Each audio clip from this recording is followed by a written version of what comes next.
Assalamualaikum warahmatullahi wabarakatuh. Perkenalkan, nama saya Mafatihatul Ukma dengan NIM 2022303. Nah, pada kesempatan kali ini saya akan membahas tentang bimbingan konseling yang mana akan membahas tentang regulasi emosi. Nah, langsung saja pada halaman pertama itu terdapat definisi dari regulasi emosi. Nah, regulasi emosi sendiri itu adalah kemampuan seseorang untuk mengenali, mengelola, dan mengekspresikan emosi yang sedang dirasakannya dengan cara yang adaptif dan sesuai dengan situasi. Nah, regulasi emosi sendiri itu bukan tentang menghilangkan emosi negatif seperti marah, sedih maupun kecewa. Namun, melainkan tentang mengendalikan bagaimana kita merespon emosi tersebut agar tidak merugikan diri sendiri maupun orang lain. Lalu pada halaman kedua, nah mengapa sih regulasi emosi itu penting?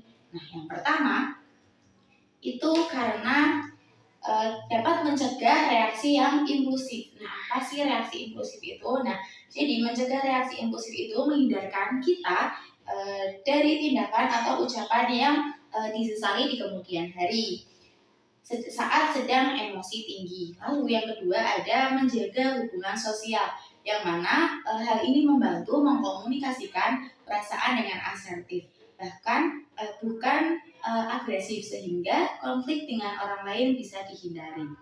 Yang ketiga ada kesehatan mental. Nah, di kesehatan mental ini dapat mengurangi resiko stres kronis, kecemasan berlebih, dan depresi karena emosi tidak dipendam melainkan dikelola. Lalu yang terakhir fokus menjadi terjaga.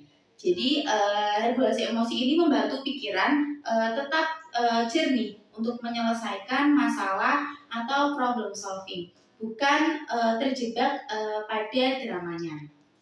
Nah, selanjutnya ada teori dari James Gross yang mana yang pertama itu ada pemilihan situasi.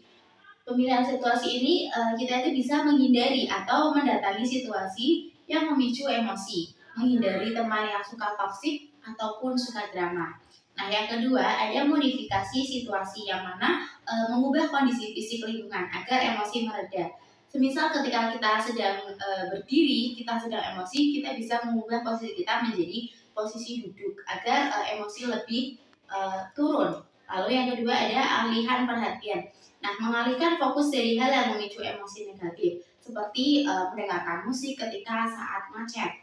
Lalu selanjutnya yang keempat ada perubahan kognitif. Nah, dalam perubahan kognitif ini mengubah sudut pandang terhadap kejadian. Seperti kita memikirkan bahwa teman kita itu sedang marah kepada kita.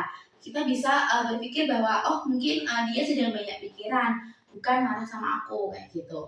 Lalu yang terakhir, yang kelima dari teori James Gross yaitu modulasi respon, yaitu mengatur reaksi fisik atau perilaku setelah emosi muncul. Nah, hal ini bisa kita lakukan dengan cara mengambil nafas secara dalam-dalam saat ingin marah, seperti itu. Lalu di halaman 6 yaitu ada langkah-langkah regulasi emosi. Nah, dalam langkah-langkah regulasi emosi ini terbagi menjadi 7. Nah, yang pertama itu ada mengenali emosi. Nah, jadi kita itu harus menyadari emosi yang sedang dirasakan, seperti marah, kecewa, atau sedih, atau kecemasan, takut, maupun bahagia. Nah, yang kedua itu mengidentifikasi penyebab emosi. Jadi kita itu harus mencari faktor atas apa sih yang kita rasakan saat ini dengan emosi yang sedang ada. Lalu yang ketiga menerima emosi. Menerima emosi ini bahwa emosi yang dirasakan adalah hal yang normal dan wajar. Yang keempat itu ada menenangkan diri.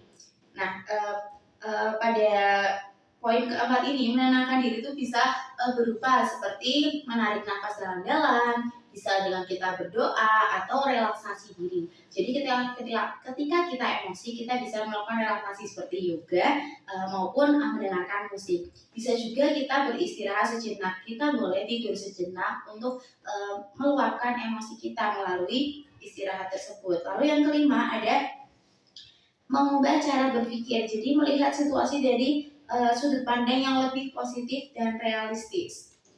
Selanjutnya yang keenam yaitu menentukan respon yang tepat. kita harus memilih tindakan yang bijaksana dan tidak merugikan diri sendiri maupun orang lain. Jadi ketika kita emosi, kita juga harus mengendalikan diri kita, bagaimana cara kita bersikap, bagaimana cara kita berperilaku pada orang lain. Lalu yang ketujuh yaitu mengevaluasi dan belajar dari pengalaman. Nah, kita itu merefleksikan bagaimana cara mengelola emosi yang telah dilakukan di lain hari, dan kita itu dapat mengambil pelajaran untuk menghadapi situasi serupa di masa depan. Oke, untuk moto kali ini yaitu kenali emosimu, kendalikan reaksimu, dan jadikan emosimu sebagai kekuatan untuk berkembang. Sekian, terima kasih. Wassalamualaikum warahmatullahi wabarakatuh.